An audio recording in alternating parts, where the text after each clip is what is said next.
നിങ്ങളെ ഇപ്പോൾ ഞാൻ ഈ വീഡിയോ ചെയ്യാൻ കാരണം ഇന്ന് ഒരു വാർത്ത കേട്ടു. അതായത് നാഗ്പൂരിൽ മലയാളി വൈദികനെ അറസ്റ്റ് ചെയ്തു, മതപരിവർത്തനം നടത്തിയെന്നും പറഞ്ഞ്. അത് എനിക്കറിയത്തില്ല, ഏതായാലും കൊള്ളാം, നല്ല കാര്യം. അതിനെതിരെ ഓട്ടോ സഭയുടെ തലവൻ മത്തായി മൂന്നാമൻ പ്രതിഷേധം അറിയിച്ചു. ഇത് തെറ്റാണ്, അങ്ങനെ കുന്തമാണെന്ന് പറയും. ഏതായാലും കൊള്ളാം, ശരി. ഞാൻ ഇന്നലെ ഒരു വീഡിയോ ചെയ്തിരുന്നു. ഞാനത് ചെയ്തത് എന്താണെന്ന് ഇപ്പോൾ പറയാം. നമ്മൾ തന്നെ ക്രിസ്ത്യാനികളല്ല, ഓട്ടോ സഭ അല്ലെങ്കിൽ ക്രിസ്ത്യാനികൾ മാത്രമല്ല ഇന്ത്യയിലല്ല കേരളത്തിൽ വസിക്കുന്നത്. മറ്റ് നാനാജാതി മതസ്ഥരുണ്ട്. അവരെ ദ്രോഹിച്ചുകൊണ്ട് നമ്മൾ ചെയ്യുന്ന കാര്യങ്ങൾ ഒന്ന് ഓർത്തു നോക്കുകയും, മതപരിവർത്തനം വേണ്ട, സഞ്ചാര സ്വാതന്ത്ര്യം ഇല്ലാതാക്കുന്നത് നിങ്ങൾ ഓർത്തോ സഭ. ഒരു ദേവാലയത്തിൽ പഴയ കാലങ്ങളിൽ ഒന്നോ രണ്ടോ പെരുന്നാൾ ആഘോഷിച്ചിരുന്ന സ്ഥലത്ത് ഇന്ന് 3-4 പെരുന്നാളാണ്. അത് നിങ്ങൾ പെരുന്നാൾ നടത്തിക്കൂ, ആരും ഒന്നും പറയത്തില്ല. എന്നാൽ ഒരു ദിവസമല്ല റാസ, 2 ദിവസം വരെ റാസ പല ദിക്കുകളിൽ നിന്ന്. ഇതെല്ലാം പൊതുനിരത്തിൽ കൂടാണ്, പൊതുജനങ്ങളെ ബുദ്ധിമുട്ടിക്കുന്ന കാര്യമാണെന്ന് നിങ്ങൾ ഓർക്കുക. അപ്പം നിങ്ങൾ എന്തുകൊണ്ട് അതിനെക്കുറിച്ച് ചിന്തിക്കുന്നില്ല? അത് തനിയല്ല, മറ്റുള്ളവരെ കണ്ട് നിങ്ങൾ എന്തിനാണ് ഇനി പുറകെ പോകുന്നത്? നമ്മുടെ ദേവാലയങ്ങളിൽ എന്തിനും ഞായറാഴ്ച രാവിലെ തൊട്ട് അവിടെ ശുശ്രൂഷ തീരുന്നവരെ ദേവാലയത്തിൻ്റെ മണ്ടയിൽ കോളാമ്പി, പഴയ സൈസ് കോളാമ്പി വെച്ച് ഉച്ചത്തിൽ 3-4 കിലോമീറ്റർ ചുറ്റാതിക്കത്തക്കണം നമ്മുടെ ശുശ്രൂഷകൾ നമ്മൾ പുറപ്പെടുവിക്കുന്നു, കേൾപ്പിക്കുന്നു. എന്താ, ക്രിസ്ത്യാനികൾ മാത്രമാണോ അവിടെ ഉള്ളത്? മറ്റു ജാതിക്കാരില്ലയോ? അവർക്കും അവരുടെ ദൈവങ്ങളെ ആരാധിക്കുക, ദൈവങ്ങളെ ഓർക്കുകയും ഒക്കെ ചെയ്യേണ്ട വേണ്ട.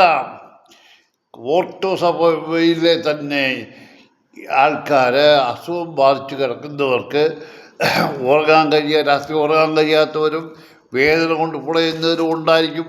അവർ അല്പസമാധാനത്തിൽ കിടക്കുമ്പോഴാണ് നിഞ്ചയ്ക്ക് മറ്റിടത്തെ ഉച്ചത്തിലുള്ള ശുശ്രൂഷ. ഇതാരെ കേൾപ്പിക്കാനാ? ലോകത്തെ കേൾപ്പിക്കാനാണോ? നിങ്ങളാദ്യം നന്നായി, ഓർത്തോ സഭയിലെ പുരോഹിതവർഗമേ, നിങ്ങളാണ് നയിക്കുന്ന വിശ്വാസികളെ നിങ്ങൾ പൊട്ടക്കളത്തോട്ട് എടുത്തെറിയുകയാണ്. അല്ല, ഒന്നുമല്ല. നിങ്ങളാ എല്ലാം ജയിക്കുന്നത്. നിങ്ങളാ ചിന്തിക്കേണ്ടത് നമ്മുടെ പള്ളിക്കകത്ത്, ദേവാലയത്തിനകത്ത് നിൽക്കുന്നവരോ പരിസരത്ത് നിൽക്കുന്നവരോ കേട്ടാൽ മതി നമ്മുടെ ശുശ്രൂഷ. അല്ല, നാനാ ദിക്കുള്ള നാനാ ജാതിക്കാർ കേൾക്കേണ്ട കാര്യമില്ല. ഇന്നലെ ഞാൻ പ്രത്യേകിച്ച് വേറൊരു കാര്യം കൂടെ പറഞ്ഞു. അതായത് ചെങ്ങന്നൂർ ഭദ്രാസനാധിപൻ തോമസ് മാർ അത്താനാസ്യൂസ് റെയിൽവേ ട്രാക്കിൽ മരിച്ചു കിടന്നു. അദ്ദേഹം ബറോഡയിൽ നിന്ന് വരുന്ന വഴി എറണാകുളത്ത് പുല്ലപ്പടി എന്ന് എനിക്ക് തോന്നുന്നു, അവിടെ റെയിൽവേ ട്രാക്കിൽ മരിച്ചു കിടന്നു. ഓർത്തോ സഭ എന്തെങ്കിലും അന്വേഷണത്തിന് പോയോ? ഏതെങ്കിലും പുറകെ പോയോ?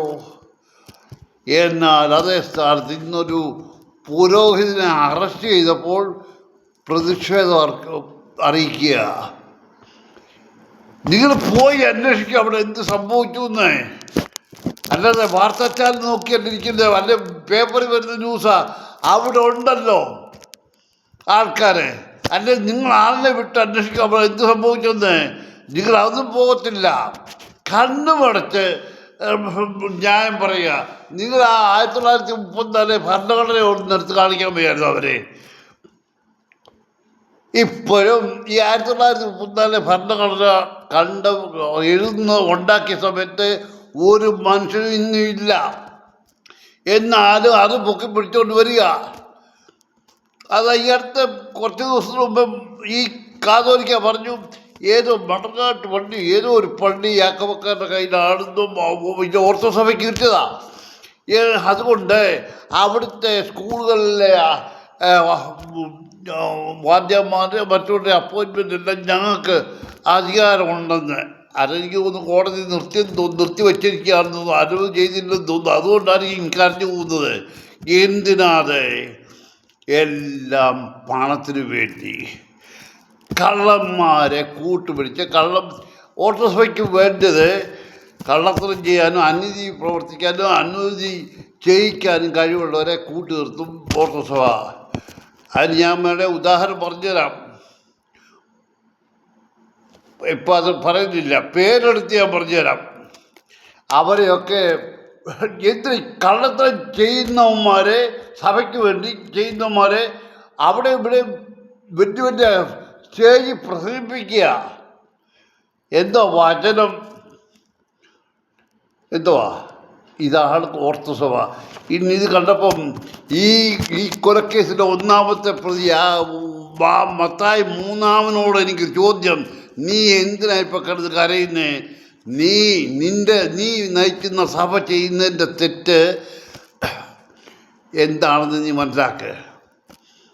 എന്തിട്ട് വിളിച്ചു പോവാ? ഇതല്ല, ഇതിൻ്റെ അപ്പുറത്തെ ഇനി നിങ്ങൾ അനുഭവിക്കാൻ പോകുന്നതേ ഉള്ളൂ. അതിനെക്കുറിച്ച് ഞാൻ പറഞ്ഞു തരാം. ഇനിയും ബാക്കി ഓരോ ദിവസവും ഓരോന്ന് ഞാൻ പറയും. അതുകൊണ്ട് ഓട്ടോസഭ കരഞ്ഞു പോയിട്ട് കാര്യമൊന്നുമില്ല. എല്ലാം പടിയായിട്ട് നീയൊക്കെ അനുഭവിക്കും. നീയൊന്നുമല്ല, വിശ്വാസികൾ അനുഭവിക്കുന്നത്. അന്ന് യേശുവിനെ ക്രൂശിക്കാനായിട്ട് തൻ്റെ സ്വന്തം ജനതയെ മുന്നോട്ട് വിളിച്ചു കൂപ്പിച്ചത് മഹാപുരുഷന്മാരും മുമ്പന്മാരുമായിരുന്നു. അതേ ഇത് തന്നെയാണ്.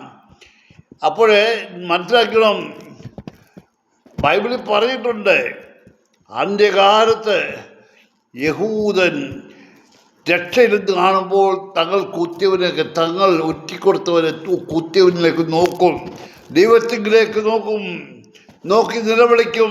ദൈവം അവരെ രക്ഷിക്കാൻ വരും. എന്നാൽ ഈ ഇന്നത്തെ പുരോഹിത വർഗം അങ്ങനെയല്ല. അവരാരെ രക്ഷിക്കാൻ വരത്തില്ല. അവർ നിങ്ങളെ കുഴിച്ചടിച്ചു പോകത്തേ ഉള്ളൂ. അവർ മാറിയിരുന്ന് സുഖമായിട്ട് കണ്ടു ചിരിക്കും, അല്ലാതൊന്നും ചെയ്യത്തില്ല. വിശ്വാസികളെ, നിങ്ങൾ സന്തോഷമായിട്ട് അവരുടെ കൂടെ അവർ പറയുന്നത് കേട്ട് അവരുടെ പുറകെ പോവിൻ. അല്ലാതെ എനിക്കൊന്നും പറയാനില്ല. ഇതൊന്നും യാക്കോബ് ഓർത്തഡോക്സുകാരന് കാണത്തില്ല.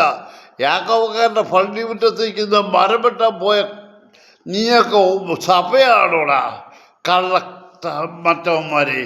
നീയൊക്കെ സഭ മൂട്ടിക്കാൻ നോക്കുന്നു, സഹോദരങ്ങളുടെ മുതൽ മൂട്ടിക്കാൻ പോകുന്നു.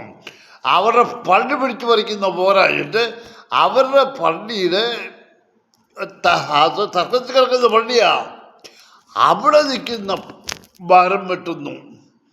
ഇത് മുട്ടൽ മരം മുറിക്കേസിനേക്കാളും അതീവ ഗുരുതരമാണ്.